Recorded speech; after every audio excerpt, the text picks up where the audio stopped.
Today we recap a manhwa titled Demonic Evolution. Chapter 1.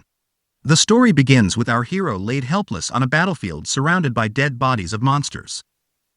His companions have also perished in the battle. During his final moments, he contemplates his failure to eliminate the last of the seven-finned demons. What was unbeknownst to them was the existence of a stronger and more powerful enemy. The eight-finned demon. The shame and regret to live up to his title as the strongest warrior was the only thing he could think of during his hopeless state. The demon stares, then swiftly rushes at him. This was the end of the hero. The last vision he had was the hand of the demon reaching at him. And then, darkness. But what's this? There's light? He's awakened by the loud voices around him. This immediately caused him a lot of confusion as his environment has somehow become very peculiar. Still trying to make sense of everything, he instantly freaks out as he finds out this wasn't his original body. In the distance, a man is giving a speech to the cadets in front of him. He is Ji Yao Tang, Helios City's 3rd squadron leader. Apparently, the apocalypse came during the 3069th year. Monsters appeared and slaughtered humans to near extinction. This led them to invent grafting equipment as a way to fight back against the demons. By recycling the internal cores of the demons, the humans were able to modify and use this to enhance their capabilities. Ji Yao Tang recalls of a man humanity hailed as king among the soldiers. His name was Aang and he was the greatest and strongest warrior. He led the warriors in the battle which was deemed as the strongest demonic wave in history. This battle would go on for weeks to almost dire ends.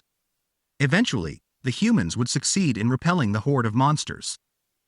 This, however, would be the last battle of Aang and most of humanity's strongest soldiers. Thanks to their sacrifice, mankind was able to experience 60 years of peace. The hero was shocked upon knowing he had reincarnated after 60 years. Meanwhile, Yao Tang goes on to talk about the seven-finned demons who were responsible for Aang's demise. The hero realized that the people in this era were still unaware of the eight-finned demon. As the squadron leader continues to give his speech, he hears the hero mumbling in the back of the formation. This annoys him, so he confronts the hero. Aang hesitates when Yao Tang asks for his name as no one would believe he had been reincarnated into his current form. Yao Tang glanced at his name tag and was in disbelief upon seeing he has the same name as the greatest warrior of humanity. This frustrates him so bad that he lands a punch on Aang's face, vowing to keep an eye on him during the upcoming warrior examination. With his reincarnated body's reflexes, Aang was unable to dodge even the simplest attack. Yao Tang then proceeds to the examination area to commence the physical fitness test. Chapter 2. Aang remains lying down after the squad leader's punch. Thankfully, a fellow examinee was there to assist him. He introduced himself as Lan Snow. Because of that incident, his name was now made known to the other cadets whom began to mock him. One of them was Situ Lu, the eldest daughter of the most renowned martial arts family in Helios City and this batch's most promising cadet. As the examinees proceed to the examination area, Lan Snow helps Aang up, but suddenly a burst of light flashes at them. Another examinee had taken a picture of them. Her name is Suiju Yuhui, and she takes photographs of moments that she might have a distorted interpretation of.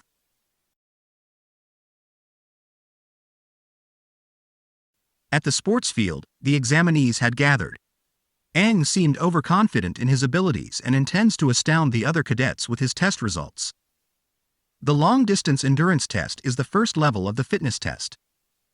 As soon as the go signal was fired, he exploded into a sprint. His objectives were to get the highest rank while also breaking the previous record. Reality, however, had a much more disappointing outcome. He did beat the record for the longest time in the long-distance endurance test. His body would not be capable of using the abilities he had in his previous existence. Then, it was time to assess their arms and feet in stages 2 and 3. Given his frail constitution, the results of these physical examinations were bleak. He would now be in danger of failing the test because this would place him at the bottom of all historical records. The examiner informs the squadron commander of this. Given Aang's poor performance in the first round, he contends there was no reason for him to be there. However, Ji Yao Tang accepted that each cadet has a right to take part in the evaluation. He agreed to allow Aang to carry out what seemed to be his final test. It is announced that the second round of the assessment will start. The cadet's skills on grafting equipment synchronization was to be evaluated. With a consistent rate of 96% or higher, Aang was previously the best at synchronization, so this gave him hope. Although his body would fail him in the physical tests, the ability to control one's willpower is what counts in this test. In this test, cables are attached to the examinees to determine their synchronization rate. Situ Liu, whom had continuously mocked Aang during the assessment, is first to be evaluated. Her synchronization rate of 39% impressed the other cadets so much that they declared it the highest result of the year. She nonchalantly leaves the testing area, unconcerned by the men's murmurs of appreciation. She heaves a sigh of relief once the door closed behind her. She manages to control her enthusiasm and regains her calm while feeling proud of what she has accomplished. Even Aang, who was back in the testing area, was amazed by Liu's synchronization rate. 39% was in fact a high number for an evaluation. Snow was standing next to him and makes a statement on Liu's level of willpower. He observes that Aang was not at all anxious, and Aang nonchalantly responds that he was used to it. Snow finds this confusing because they have never taken the assessment before. Numerous rookies who had to endure the grafting equipment exhibited painful faces as the assessment went on. The influence of the demonic core on the body during the initial grafting procedure causes a burden to be placed on the body. Some might give up if they couldn't handle the suffering. In order to pass, one must have at least 10% synchronization rate. Lan Snow was successful, synchronizing at a rate of 24%. Surprisingly, Yu Hui, the delusional photographer, received a 30% rating.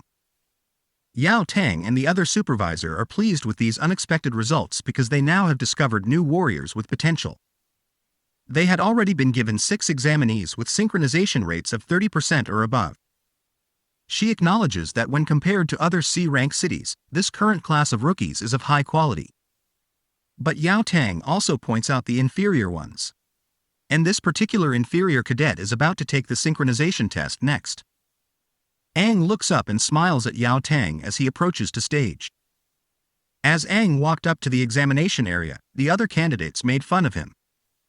They expect him to vomit blood because he failed the physical. But Aang was unfazed. This time, he was certain he'll pass. Chapter 3. At the stage, Aang is presented with 4 demonic cores. He chooses the red strength core. Demonic cores recycled from the battlefield can be grouped into 6 categories. The 4 most common cores are the red, green, blue, and yellow.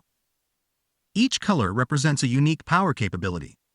Red for strength, yellow for defense, green for healing, and blue for agility. There's also a 5th uncommon purple core which represents imaginary power.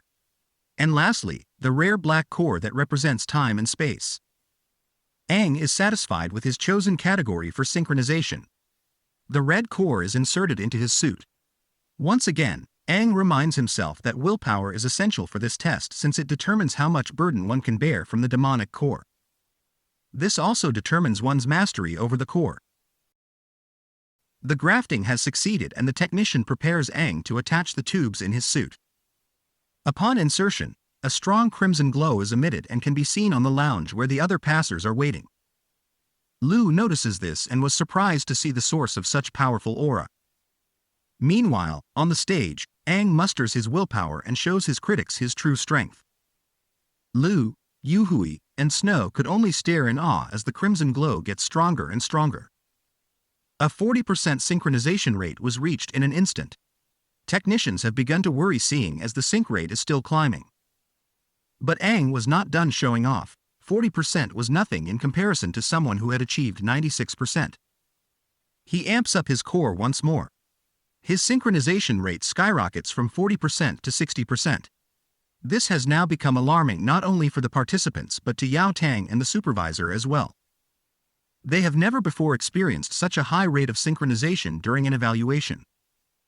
At the moment, Aang's sync rate was now at 80%. The examinees began to wonder whether if he cheated or if the machine was defective. However, Aang just stood there